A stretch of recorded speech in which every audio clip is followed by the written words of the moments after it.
Good morning. Good morning. Good morning. So, my name is Patrick Mwangi, a student at Kiharu Technical and Vocational College, pursuing office administration. Yeah. Standing here today is a proof of something very important, that Kiharu Technical and Vocational College is an institution that believes in skills, not just in words, but in action. Before I go deep, let me first explain a clear definition of skills. Allow me to state this. Skills are learned abilities and competencies that enable an individual to perform tasks effectively and efficiently. They are developed through education, training, and experiences.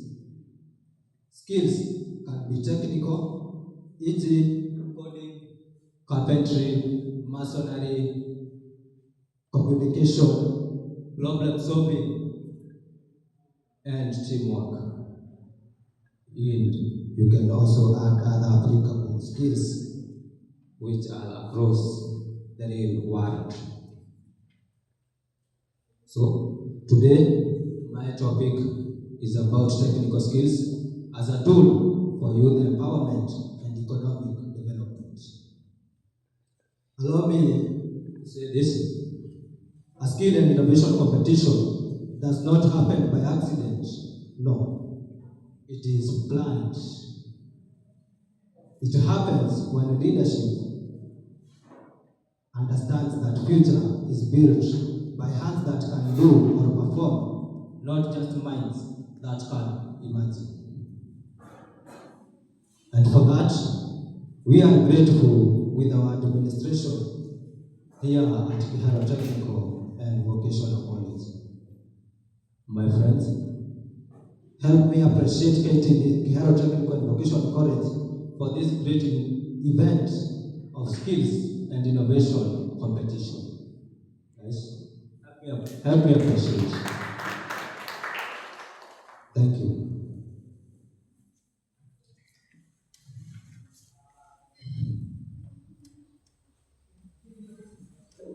For that, we are grateful with our administration.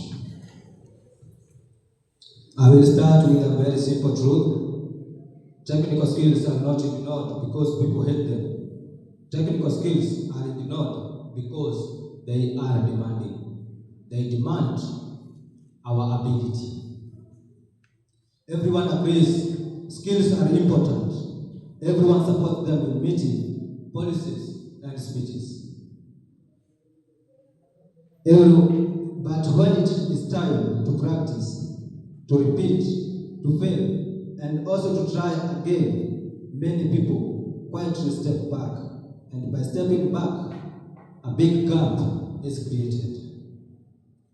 That gap between approval and practice is where potential slows down. I think all of us in this room, we can attest that every young person wants a better life, a stable income, respect, and a future that is very colorful. Right now, many young people are educated. They have degrees, but still they find no room for employment. Not because they are lazy, not because they are stupid. No, many young people are not stupid. Actually, they are trained and they have the intellect to perform. But because the world is asking a very big question, many people fall aside or fall across where, many people fall in a room where they do not get an opportunity. If you allow me, I can say this clearly. I can say this clearly with no hesitation.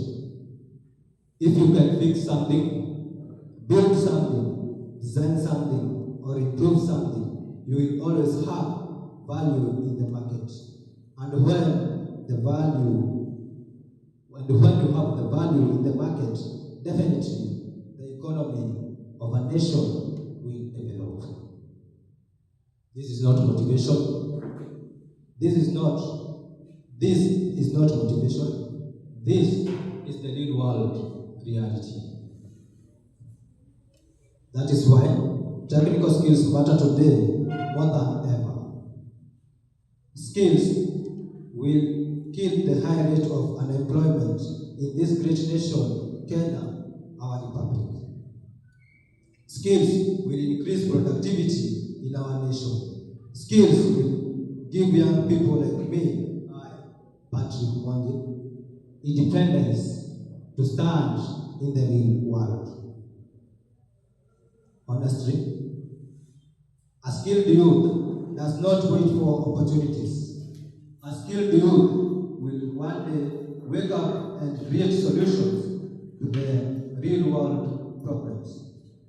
An institution like Kiharu Technical and Vocational College really understands that we should not be trained only to pass exams. We are trained so that we can perform in skills. Allow me to say this. When young people can perform, that is performance skills, they will not complain about the future. They will compete in it. Today, I am here to speak about preparation for life, and preparation for life is here at Kiharu Technical and Vocational College, where we nurture talents, equip skills, and develop character. Because the future will only ask one clear question: what skills do you have? What skills do you have? Let us be honest to ourselves. Many young people today are not failing because they lack dreams. No. They are failing because they lack direction.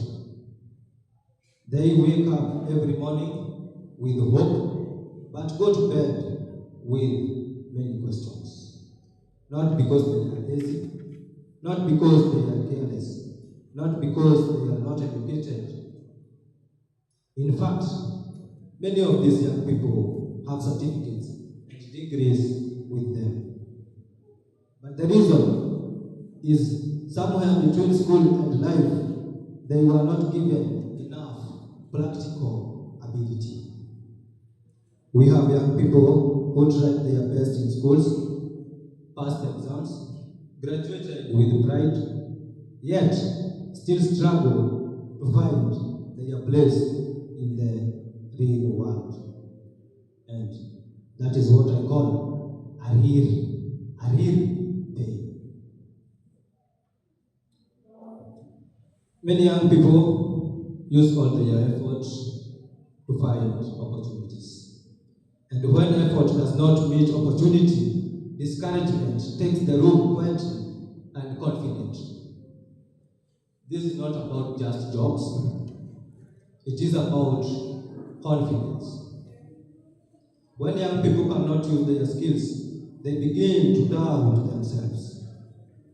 And when self-belief reduces, potential remains locked in a dark room. And when potential stays locked, the whole nation will definitely lose. With me here today is the truth we must accept. The world is not cruel. In fact, the world is very competitive. It rewards those who are ready, and readiness comes from skills we got equipped with from our institutions, all experiences. So, the real question for us today is very simple. How will we as young people move from frustration to confidence? From waiting to working? From dreams to results? The answer is not complicated. It is technical skills learned, practiced, and applied today, tomorrow, the day after tomorrow, and a routine made. So, how do we move forward? Not as individuals only, but as a community. A question I can pose to you.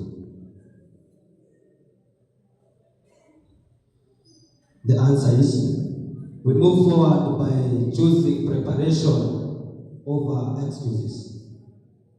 An African wisdom says, wisdom is not knowing much, but in using what you know. And what you know is the foundation of technical skills. Skills allow us to use knowledge to serve in the real world. They turn learning into impact. And because young people are the learners, they are turned to solutions and problem solvers. As a young leader, I believe technical skills are not just about getting jobs. They are about taking responsibility and being competent. When you and I has a skill, we will not wait to be helped. We will be the help of the nation. Another African saying reminds us, a person with hands is never poor. Skills will give you independence, and independence gives dignity.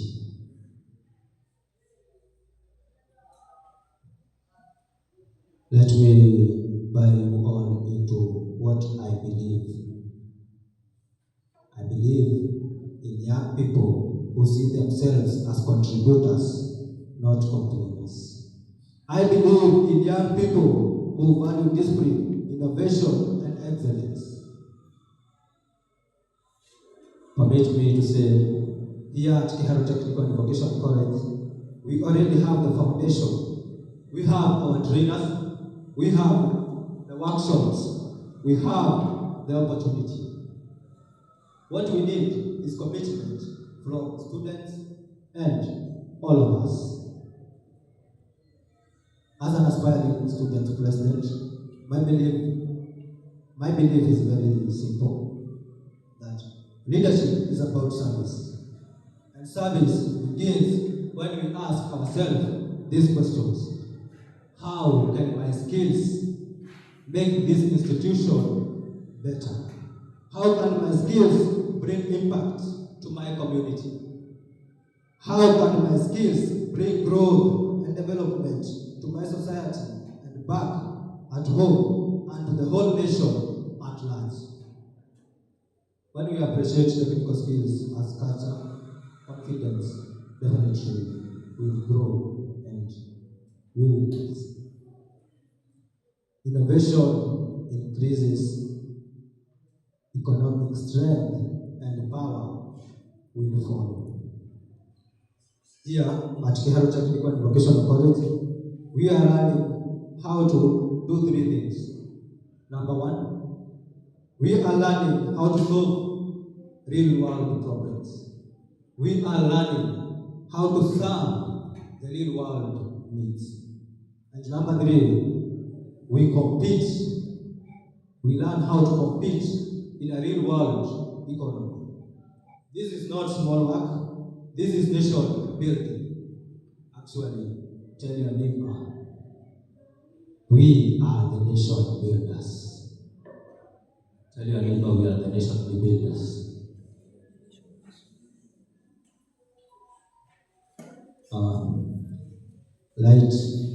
right as Patrick Lumumba, a great Pan-Africanist states. He reminds us that Africa does not need sympathy. Africa needs capacity to think, capacity to build, and capacity to deliver. And that capacity begins with a skilled youth.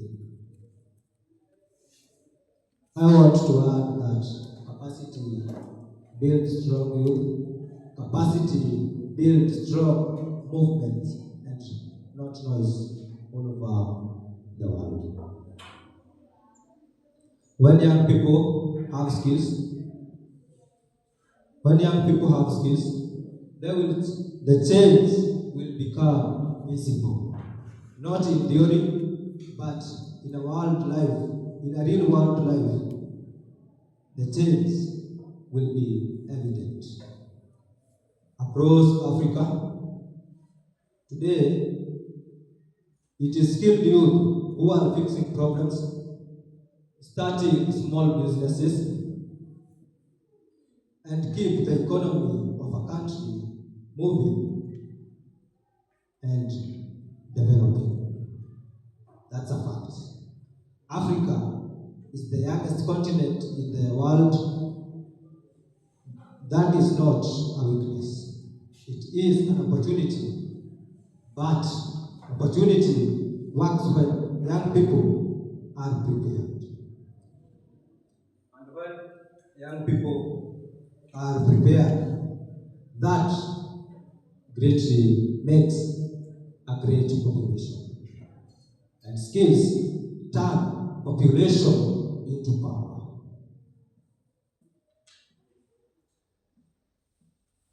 Allow me to say, when skills grow, families will earn. When skills grow, communities will become stable. When skills grow, communities and the nation at large will move forward. I will remind you that development does not happen or start in offices. No. It starts in workshops, farms, studios, and small businesses and workshops like the ones we have here at Kiharu Technical and Vocational College. Simply, let me say this: we will never rise by talking more, we will rise by doing more. And doing more requires the skills. At Kiharu Technical and Vocational College, what we learn really matters. Every skill we master makes us more confident. Every skills we apply makes us more useful. And that usefulness is where power lies. We as young people, we are required to understand that we are not problems waiting for solutions. We are the solutions to our problems, being prepared in the institution like Kiharu Technical and Vocational College. Let me say this: when skilled youth rise, even our beloved continent Africa at large will also rise. So today I am asking you to decide to take your skills seriously, decide to practice when it is difficult, decide to improve even when one is not watching. Because the future belongs to those who prepare for it. Let us be honest with ourselves simply. Great lives are not built by big movements. They are built by small discipline, they are built by small businesses. They are built, let us be honest with ourselves. Let us be honest with ourselves. Great lives are not built by the big built by small disciplines done daily. This discipline is the ability to do something even when you don't feel like doing it. Even if it is uncomfortable, always choose to be disciplined. You do not need to be perfect to become skilled. And you do not need permission to grow. What you need is commitment and small effort every day. To my fellow students, let us use the workshops. Let us respect our trainers. Let us ask questions to ourselves about the coming future, and let us feel free to get into the room of practicing today, tomorrow, again and again. Jack Ma, a very famous and known motivational speaker, he is the founder of Alibaba, says, today is hard, tomorrow is harder, but the day after tomorrow is the day which carries our success, which is the day which carries our success. So, may I humble myself and urge you not to lose hope, because the day after tomorrow is where our success is, and it will all determine with what action you take today. My challenge to you is very simple and clear. When you leave this hall today, do not live motivated, but live while committed. Committed in learning, committed in excellence, committed to excellence, committed to being useful. I am the spark, you are the spark, and together as one, we are the fire. Thank you.